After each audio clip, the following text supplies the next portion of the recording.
Amen. Tu es béni au nom de Jésus. Bien-aimé dans le Seigneur. Ah, c'est une joie encore de te retrouver.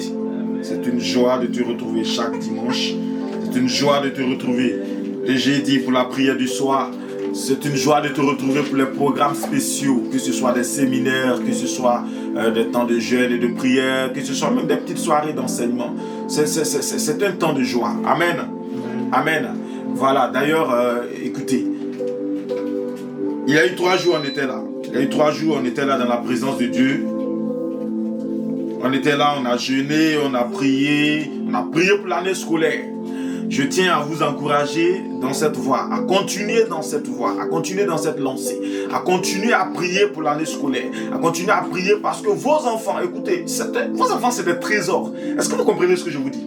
Vos enfants sont des trésors et il serait très important que nous continuions dans cette lancée-là à prier pour eux, à prier, qu'il soit grand, un enfant même à 70 ans, si son père est encore vivant, il est encore enfant pour son père. Est-ce que vous comprenez? Parce que le père est capable de lui rappeler quand il avait 2 ans. C'est des souvenirs qu'un père n'oublie pas. Même à 150 ans, il est capable de rappeler les souvenirs de son fils qui a 90 ans, quand il avait 2 ans. Donc, continuons de prier pour nos enfants. Continuons de prier pour leur année scolaire. On a prié, on sait que Dieu a donné, Dieu a déjà fait. Mais maintenant, vous comprenez, c'est un signe de persévérance. Persévérons dans la prière pour nos enfants, persévérons pour l'année scolaire. Et durant toute l'année scolaire, quand il y aura des épreuves, rappelons-nous simplement que ça fait partie du parcours. Qu'on ne doit pas tout de suite s'adonner à la facilité, donc on doit rester dans la persévérance. Et cette persévérance-là finira par produire du bon fruit. Amen, amen. Tu es béni dans le nom de Jésus. On va prendre nos Bibles donc ce matin et on va aller. On va prendre le livre d'Ésaïe. Ésaïe chapitre 41. Ésaïe chapitre 41. Versets 11 à 15. Ésaïe combien? Ésaïe 41, verset 11 à 15. Je lis la parole du Seigneur.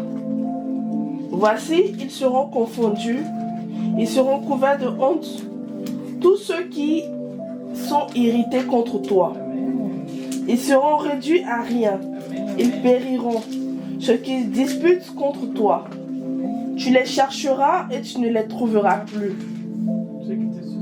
Ceux qui te suscitaient querelle, ils seront réduits à rien, réduits à néant.